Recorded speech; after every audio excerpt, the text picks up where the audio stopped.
Please, tell me this isn't real, I whispered, my hands trembling as I held the newspaper clipping.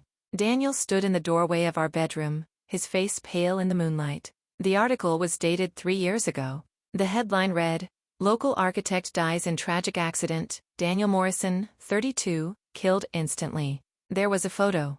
It was him, my husband, the man I'd married 6 months ago. "Emma, I can explain," he started. But I was already backing away, my wedding ring suddenly feeling like ice against my skin. You're dead. You've been dead for 3 years." His eyes filled with something that looked like tears, but when one rolled down his cheek, it evaporated before reaching his jaw. "I never meant for you to find out this way." The room spun. I collapsed onto the bed, staring at the man I'd promised to love forever, realizing I'd made that promise to a ghost. 6 months earlier, I met Daniel on a rainy October afternoon at Riverside Coffee Shop.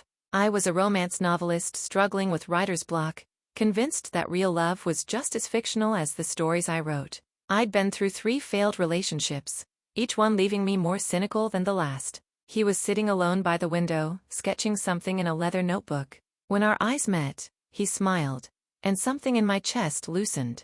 He had kind eyes, the kind that made you feel safe. "You look like you're trying to solve the mysteries of the universe," he said, gesturing to my laptop where I'd written and deleted the same sentence 17 times. "Just trying to remember what love feels like," I admitted, surprising myself with my honesty. "Maybe you're overthinking it," he said softly.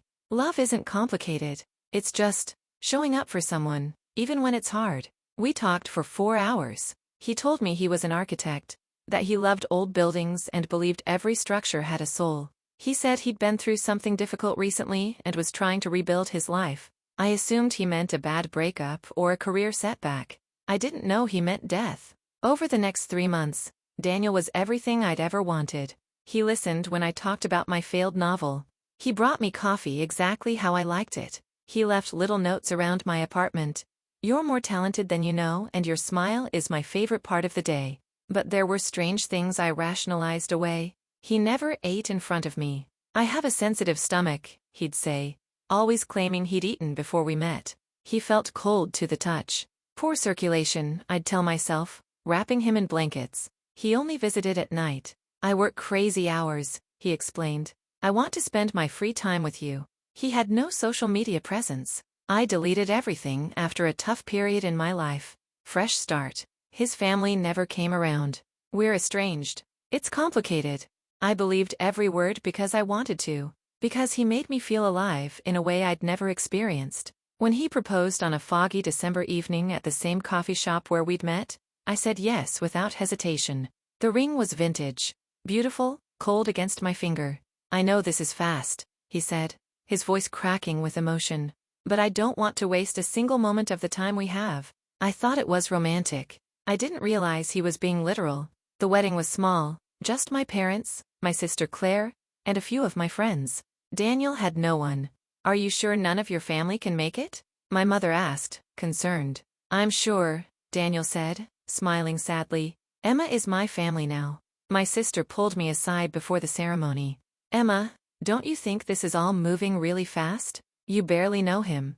"I know him enough," I insisted.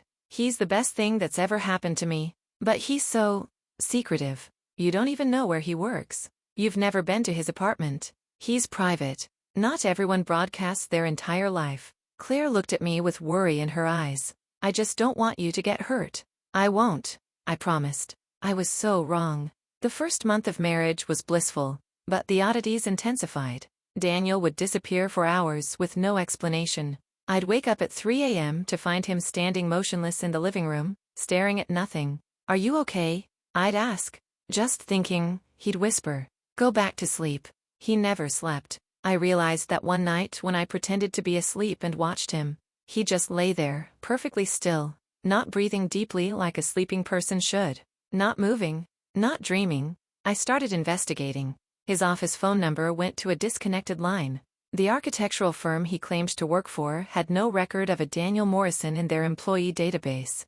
"Daniel, I called your office today," I said casually one evening. "They said they've never heard of you." He froze, then recovered with a smile. "Must have called the wrong location. We have several branches. But his eyes told a different story. They held something like panic, like desperation. I searched his name online and found nothing recent. No LinkedIn profile, no social media history, no presence at all after 2021.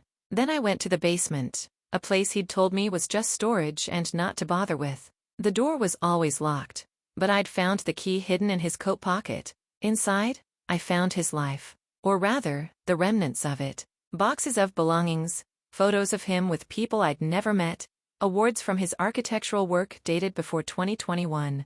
And then, tucked in an old book, I found it. The newspaper clipping. Local architect Daniel Morrison dies in car accident. Survived by parents Robert and Linda Morrison, brother Marcus Morrison. The accident happened on October 15, 2021. 3 years ago. Almost to the day before we met. My vision blurred. My legs gave out. I sat on the cold basement floor, holding proof that my husband had been dead for 3 years. That's when I heard footsteps on the stairs. Daniel stood in the doorway, backlit by the hall light. For the first time since I'd met him, he looked different. Translucent, like I could see through him if I tried hard enough. "Emma," he said softly, "don't." I held up the clipping with shaking hands. "Don't say my name like everything is normal. You're dead. You've been dead." He moved into the room and I scrambled backward. "Please don't be afraid of me." "How can I not be afraid? What are you? A ghost? A demon? Some kind of sick joke?" "I'm Daniel," he said, his voice breaking. "I'm still me. I'm just not alive." "That's not possible. This isn't possible." He knelt down in front of me, careful not to touch me. "After the accident, I was given a choice. Not by God or the devil or anything I understood. Just a presence, a force. It told me I could have 1 more year. 1 year to experience the life I'd lost. To feel what I'd never gotten to feel." "What are you talking about?" "I died alone, Emma. I was 32 years old, and I'd spent my whole life building things for other people. Buildings, houses, dreams. But I never built a life for myself. I never fell in love. Never married. Never knew what it felt like to be someone's whole world." His voice cracked. "So when I was offered a chance to come back, to have those experiences, I took it." I stared at him, my mind refusing to process his words. "So you lied to me? You used me for some cosmic bucket list?" "No." He reached for my hand but stopped himself. "It wasn't like that. I was supposed to just observe life, to experience it from the sidelines. But then I met you, and everything changed. You were so real, so alive, so full of passion and doubt and hope. You made me remember what it felt like to be human." "I'm human, Daniel. You're not. This whole relationship is built on a lie." "The love was real," he insisted.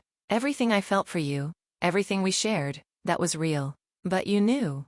I screamed, tears streaming down my face. "You knew this had an expiration date. You knew you'd leave me." The silence that followed was deafening. "When?"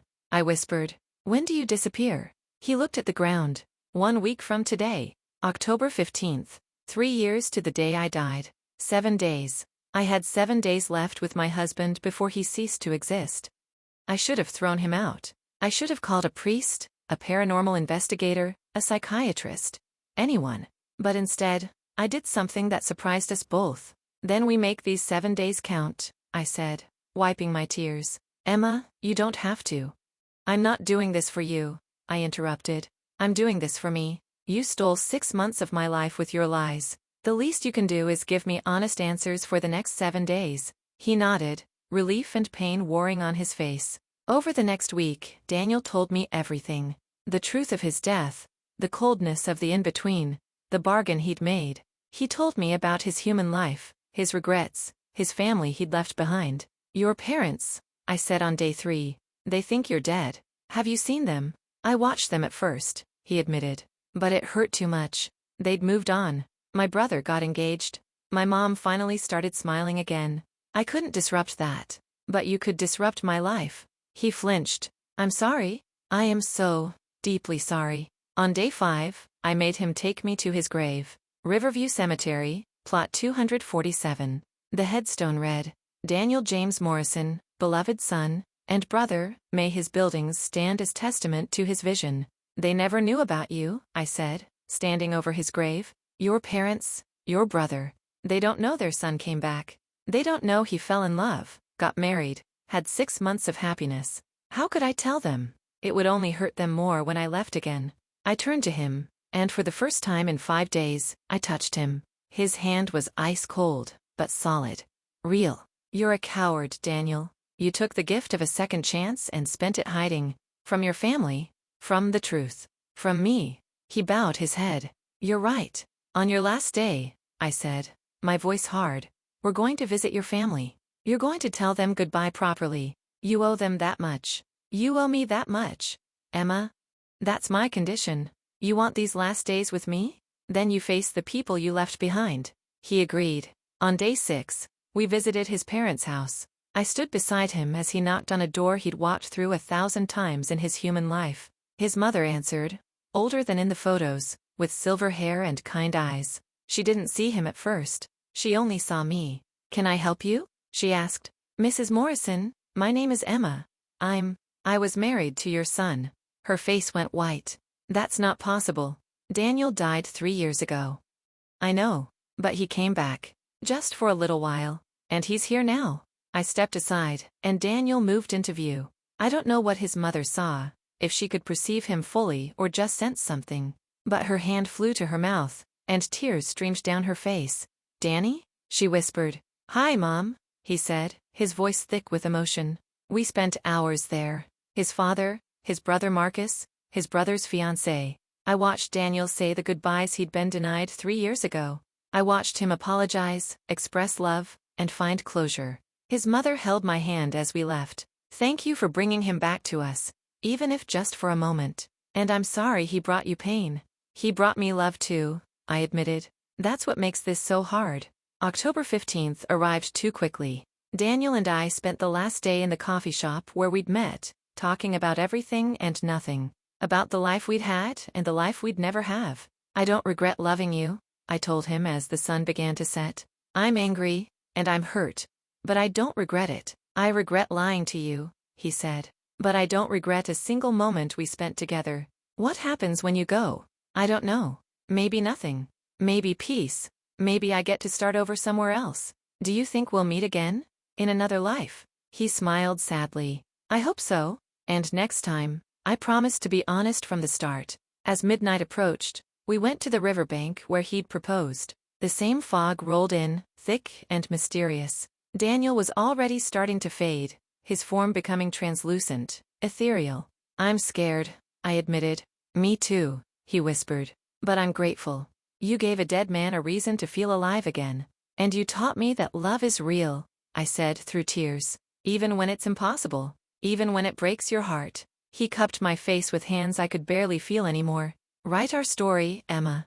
Don't let people forget that love can transcend death itself. I will, I promised. As the clock struck midnight, Daniel Morrison faded like morning mist in the sun. One moment he was there, solid and real in my arms.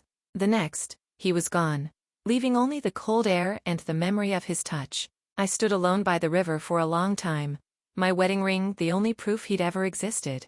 1 year later, I published a novel. The Ghost Husband became a bestseller, touching millions of hearts with its impossible love story. Some people said it was fiction. Others suspected the truth. Daniel's family reached out after reading it. We meet once a month now, sharing memories of the man we all loved and lost. His mother says it helps. Knowing that her son found love, even in death. I still wear my wedding ring. People ask if I'll date again, if I'll move on. Maybe someday. But right now, I'm content with what I had. A love so powerful it defied death itself. A love that changed me forever. I learned that love isn't about how long you have together. It's about showing up, even when it's impossible. It's about choosing connection over safety. It's about being brave enough to love someone, knowing you'll lose them. Daniel taught me that in the short time we had, and that lesson will stay with me for the rest of my life. Every October 15th, I visit Riverview Cemetery, plot 247. I place fresh flowers on his grave and tell him about my year, about the book, the success, the life I'm building on the foundation of our love. And sometimes, when the fog rolls in thick and mysterious, I swear I can feel him there beside me. Not as a ghost haunting the living, but as a love that transcends the boundaries between life and death. I married a dead man, and I didn't know. But I'd do it again in a heartbeat. Because some loves are worth the pain. Some connections are worth the impossible. And some stories are worth telling, even when no one believes they're true. The end. What would you have done in Emma's situation? Would you have spent those final 7 days with Daniel? Or would you have walked away? Drop a comment below with your honest answers. If this story touched your heart, hit that like button and subscribe for more emotional true stories that will make you believe in love again. Broken heart emoji, ghost emoji, 2 hearts emoji.